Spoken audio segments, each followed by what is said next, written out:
Rugby on Off the Ball. With Vodafone, official sponsors of the Irish rugby team. Team of us. Everyone in. Okay, so the rugby season is heading towards June. We're in that strange period, I suppose, post Pro 14, post Heineken Champions Cup final. We are very much pre-Lions tour kicking into gear. The Rainbow Cup is bobbing along. Leinster had a bye week. Benetton, they're the real surprise package, I think you'd have to say. They beat Connacht over in Treviso, so they're now one game away from the final. And then Munster, they were playing as well. They had a few players saying goodbye to Thomond Park. CJ Stander, James Cronin, Tommy O'Donnell amongst them, and that was in their win over Cardiff. Happy to say Niamh Briggs is with us. Hey, Niamh. Hi, Joe. How are you? Yeah, very well. Enjoying the sunshine, I think, is how everyone's feeling at the moment. Yeah, absolutely. I'm definitely scalded from it for the last my hour out in it yesterday gardening. But yeah, we're not used to it. I know. So I know you caught the Connacht and Munster games over the weekend. Benetton 20, Connacht 12 was the scoreline from Treviso. So they're now 4 from 4, 100% record. They're 3 points clear of Munster. Benetton, they're basically one win away from a Rainbow Cup final. This from a side that didn't win a single Pro 14 game last year. Like Connacht beat them home and away in February and December of the Pro 14. So this is an unbelievable turnaround from Benetton's point of view here. Yeah, absolutely. I watched it. I thought probably Connacht lost it as opposed to Benetton won it. They had so many mistakes. Their discipline was quite poor, and they couldn't get parity really at scrum time. So, Benetton just lived off that. I thought in Garbisi, they have this unbelievable playmaker, 10, young guy who kicks really well, which is not something that we've associated with Italian players before, and can keep the pack moving up the park. And they played really well. I think it's a bit, you're right, it's turnaround. But the more I went back and looked at stuff today, because I watched it today, and they had a lot of players involved with Italy, so didn't really have any continuity. And I think when you take out the likes of their Italian players, they're left with very little. I think that's probably their biggest issue. So having everybody available and fit, and trying to send a good message to Kieran Crowley, because he'll be their next Italian coach or head coach, then it just can, momentum and confidence can do wonders for a team. So Shane Delahunt scored an early try for Connacht on 2 minutes. Then Benetton scored a try on 7 minutes. And as you said, Garbisi was very much to the fore. He kicked 5 penalty kicks. So that's how they hit their 20 points. It's been a miserable time, obviously, for the last, I think, 5 Six Nations and counting for Italy. In Garbisi, they do genuinely have something here. This is a guy who at test level can do something for them, can he, over the next decade? Yeah, absolutely. I think, and Varney too, at 9, I think he's another young guy that's definitely a partnership that they could play for the next 10 or 12 years with Italy. There's probably no doubt about that. I think the issue been is what's around them, and a pack that can put them on the front foot and get parity at set piece at test level. I think that's probably their biggest issue. But there's no doubt in likes of Garbisi, he's a fabulous player. You should have seen today just small dink over the top and a big huge line break for Benetton. His ability to think on the move, and if that was Finn Russell or Joey Carberry, we'd be lauding that. We would be everywhere, and so he's got it. It's just whether at this level, Rainbow Cup, you can kind of go and win games, with putting in an individual strong performance. At test level, you need 14 other guys. I think that's probably where he'll lack small. You said the scrum was an issue for Connacht. They've had some issues up front, I think it's fair to say, this season. I suspect you've been on a pitch where the scrum is not going well. Is there anything tactically you can do to avoid scrums, or is it just very difficult? And once the opposition know they have an advantage there, they make damn sure to exercise it at every opportunity. Yeah, look, it's incredibly difficult. I think for Connacht, we spoke a couple of weeks ago about, again, in the Munster game, the 2 props coming off before half-time. And when Buckley got injured after 32 seconds yesterday, McAllister came on and really struggled. And then he went off for a blood or a HIA. Finlay Bealham came back on to Lucid and then got yellow carded in the first scrum. So they've really big, problems in that area in terms of their strength and depth. But you just got to, this is going to sound so simplistic, but you just got to try get it out as fast as you can so that you can shift the ball away, because as you say, I've probably been at the start of my Irish career, we're probably under a little bit of pressure at scrum time, especially against the likes of France and England, and But the flip side of that is when we had parity or when we knew that we were stronger than them, you wanted to sow it into them. And like those, front five just loved it. They got so much energy and confidence from it, and you could see that happening in the game or Connacht game for Benetton players. Yeah. So is this the big issue for Connacht then? Because we made the point a couple of weeks ago, they've now won at Thomond Park this season, the RDS this season, and up at Kingspan this season. I mean, that's quite the collection of really good days out. But then days like this, they're clearly coming unstuck. And it does seem like up front is one of the bigger issues. Yeah, 100%. I think their consistency is something that we spoke about a lot. I think they've not won 3 away games in a row in something like 5 or 6 years. I think I heard them say in the commentary, and that's a huge issue. And it's very easy to get up for your home into provincials, but it's like almost like the soccer Premiership. Man City losing to Wolves, or a team that gets relegated away, because you're expected to win those games. I fully expect Connacht to beat Benetton this weekend. And sometimes when you're expected, it just gives you a different mindset. And like, to your eye, those 15 names plus subs on paper, Connacht have better players at their disposal than Benetton, do they? Yeah, 100%. I thought, especially with Bundy Aki coming back in, he hasn't played in a couple of months, so he's obviously a little bit rusty. But like the likes of Tom Daly, Conor Fitz, I thought he was quiet. I thought Kieran Marmion, but they had some really good performances in terms like Cian Prendergast and Ian Murray. These are really young guys that have the potential to keep going to the next level. So, we spoke about earlier on in terms of next kind of Irish contingent. It's not even that. I'd love to see them at European level. I'd love to see them at the next. Cian Prendergast was excellent for Connacht against Benetton, and you'd like to see him playing in more bigger games to see what he's like at that level. They made a signing today, we should mention, Connacht fans. I'm sure you've probably seen this at this stage. Leva Fafita. So he's 31 years of age, 19 caps for Tonga, started all 4 of their World Cup games in 2019. He's 120 kgs, he's 6'4", second row. He's signed from Grenoble, 31 years of age. So clearly they've identified they need a bit of beef in there. I guess 6'4" is not huge either. No, but they obviously put up as they do now, a GIF on their social media of 120 seconds of his good moments, and he's incredibly agile and powerful. I think that's probably something they're lacking, especially with the likes of Papa Lee. I don't think he's very mobile or agile. I don't think he's fit enough to get around the park, whereas this guy looks it. He looks big and rangy, and I suppose that's what you need. Okay. Munster, they played Cardiff, 31 points to 27 win. Like so often with Munster, the last, you could say few weeks, frankly, you could say few years, really. There's like a theme of a few steps forward, then some steps back, and then muddling around and neither happening. So which category does this game fit into? I think the first 25 minutes were the poorest I've seen Munster play in a long time. I thought they were way off the pace, and that's not to take away from Cardiff. I actually thought Cardiff, just seen them live twice over the last year, and I thought they've been excellent in terms of their ability to move the ball and play with width. But Munster never came to the party for the first 25 minutes, and it took a big hit by Tommy Donnell, turnover by James Cronin, in order to get them kind of going. And then once they did, it was their basics, line up, maul, try, line up, maul, try, and that's what they need to do. Then so be it. I think at times they kicked the ball away way too much, especially when they had overlaps, and that's a recurring theme for me. And when they had turnover, they didn't look to play it or have any kind of courage to go with it. I think they just looked to kick the ball at times and not the right times. But I think they'll take good confidence, and if I was, a part of that coaching ticket or a player there in that, I'd be thinking, you know what, we didn't play well, but we still came away with a bonus point win, and we stuck in there, and from that perspective, they have a bye week this week, and then they play Zebra, where they'll be expected to get 5 points, and then on the opposite side of that is Benetton are playing Ospreys, and I'm pretty sure, I think Munster will still get to that final, but it was poor at times, and just really bad errors. Bad errors. So as you say, Ospreys away for Benetton, and then Munster have Zebre. So Munster 3 points behind in the table. There's still a really good chance Munster make this final.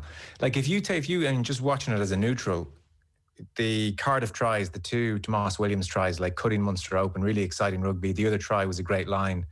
And the Munster tries, all 3 of them, it was kind of like paint by numbers forward play, and that's fine, and that definitely has a place. But like, there's this nagging sense that won't do it against the bigger teams from Munster. And I don't know, you were hoping maybe they might be able to expand things a little bit at this time of year and try things. And, you know, isn't Stephen Larkin part of this setup? And, you know, Joey Carberry starting, and you're kind of hoping that you'd be seeing some of those tries that we saw from Cardiff, from Munster, and yet for whatever reason, we're just not.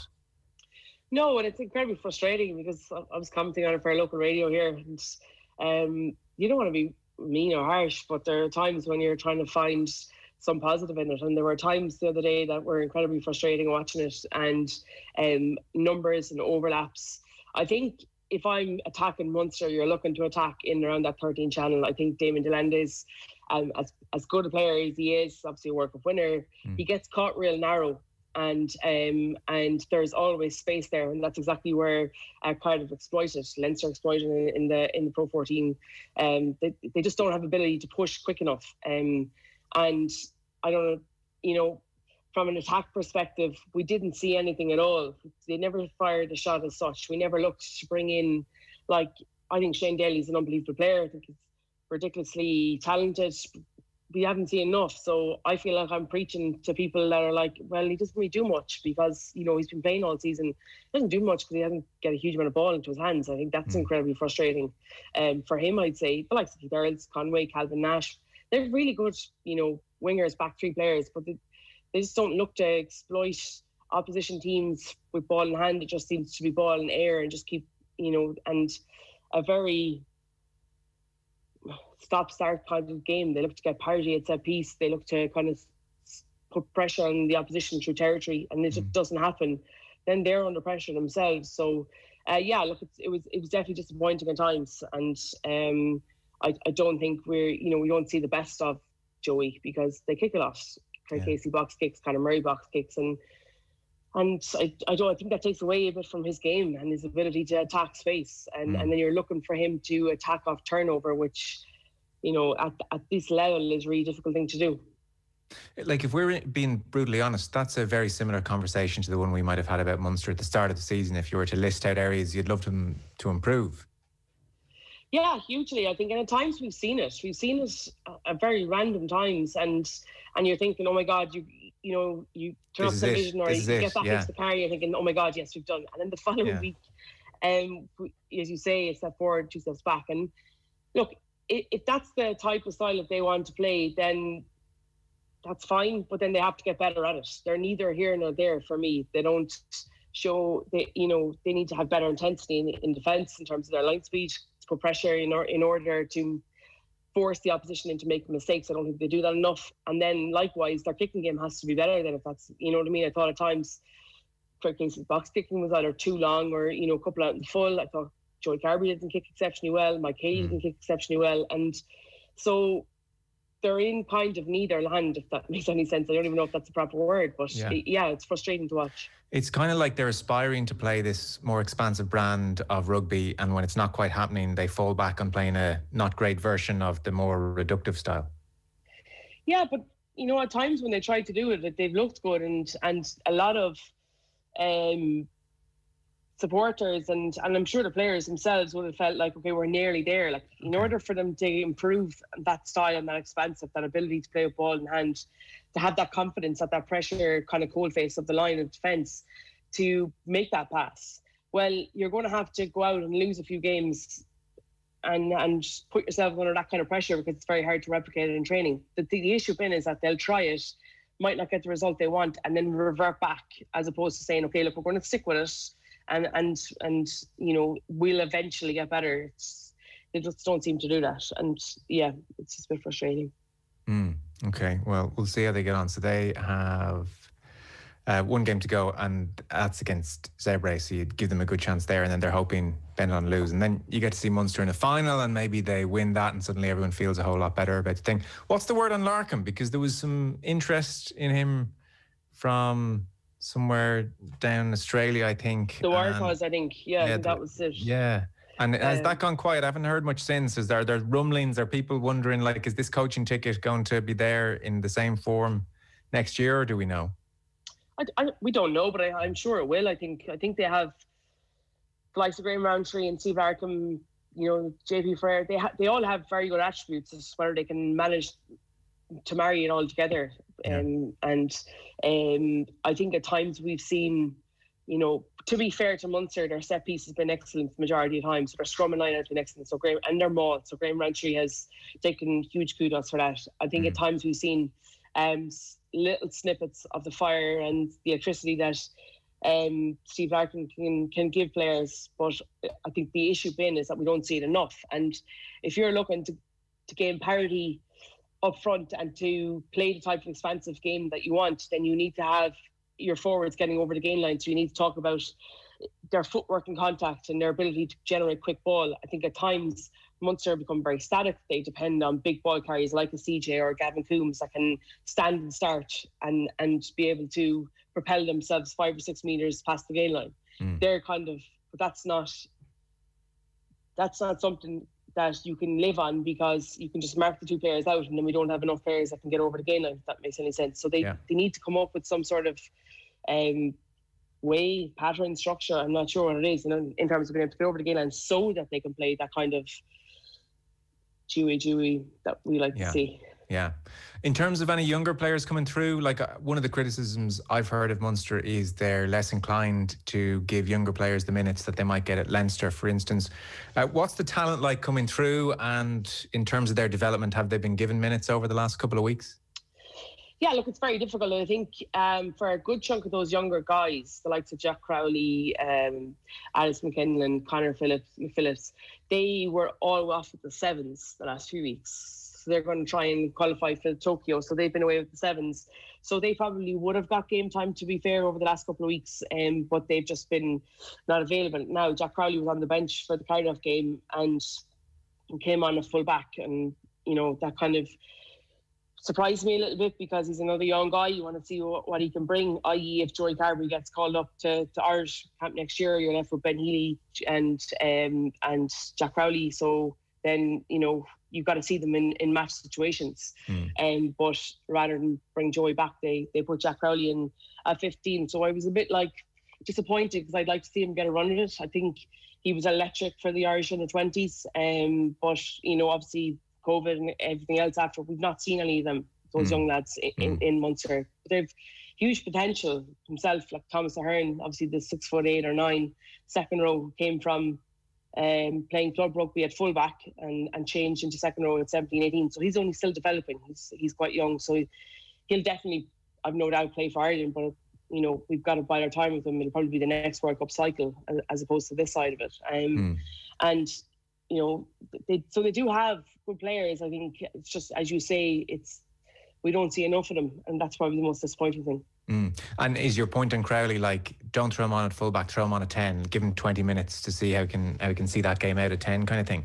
Yeah, absolutely. And I think, to be fair, at that stage, Munster were on top. Mike Haley had been Simbin and then come off with a HIA for a bad tackle. And when his Simbin was up, obviously he hadn't passed his HIA. So they put Jack Crowley on a fullback. I just would love to have seen him go in there at 10 and take control and have a crack. His ability to play at the line is probably something different to any 10 that we have at the moment. A bit Johnny-esque in his younger years, to be fair.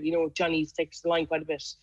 Jack Crowley is something similar. He's got an unbelievable step, burst of pace, and but we just didn't see it. So it'll be interesting to see over the next couple of weeks, does he go back into the sevens to prepare for that tournament in Monaco, or does he stay with Munster? Maybe it speaks of a certain pressure on everybody down there to not mess up this game and just get a win, and let's not take chances, and we still have a good chance of making the final. Maybe that's all feeding into the thinking, Yeah, it could be, absolutely. And then also the whole emotion of the day with the likes of the players leaving in their last home game. I think that was definitely going to be a factor into it as well. I think you'd like to see, those young players. Jack Sullivan came on, did quite well, put himself around the place. John Hodnett's coming back from a very serious injury. These guys have huge potential. We just like to see them more often. Yeah, no, fair enough. On the trials, so we're having a number of obviously rule changes and laws trialed at the moment with the Rainbow Cup. It was notable that the Munster game finished on a captain's challenge, and it went away in Munster, I think. And even Johan van Graan said in his press conference, firstly, on the captain's challenge, you don't want to end the game like that. So Give us your sense of this. This was a relatively small offence. I think Standard used the challenge to point out to Andrew Brace that Lloyd Williams had maybe kicked the ball into the ruck at one stage, like relatively minor. No, it was very minor. I wasn't really sure of the law itself. I knew you couldn't kick the ball back into the ruck, but I was sure that the ball wasn't out of the ruck. So I was like, he can surely just put it back in, and he didn't touch it off any player, so there was no accidental offside. But look, fair play to CJ. He obviously knew his laws, because I don't think many would have. And it was unfortunate, because you'd like to have seen, like, Cardiff were gaining momentum. It was like 82 minutes on the clock. They had put together a huge amount of phases. But big thing for me is that I was sure that the captain's challenge was in the last 5 minutes could be challenged. Anything could be challenged. But it was only, I was doing co-comms with Donald Sullivan, and he said to me that it has to be a whistled offence. And I was like, I thought, in the first 75 minutes it has to be a whistled offence, but afterwards you can challenge anything.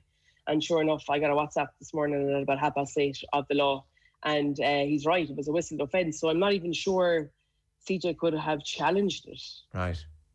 But the wording is so difficult to understand. So I think that's why it's so hard to see it, because it's refs got to get on the same page as players and understanding there can't be coaching from the sidelines. It to me, it's a bit of a mess, and I don't really like it. Do you not? So captain's challenge, you think? No, I don't like it. Don't need it, right? No, I don't. I think we have enough between the ref, TMOs, and there was 3 captain challenges on Friday night. The game took about 2 hours, 10 minutes.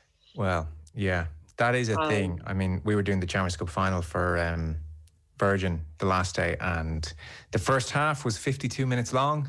Like, that's not that unusual. Like, often I know from the TV stuff, the Six Nations, the lads will kind of allow for maybe 46, 47, 48 minutes a half. But geez, when you're getting up into 52 minutes a half, that's 12 minutes of nothing.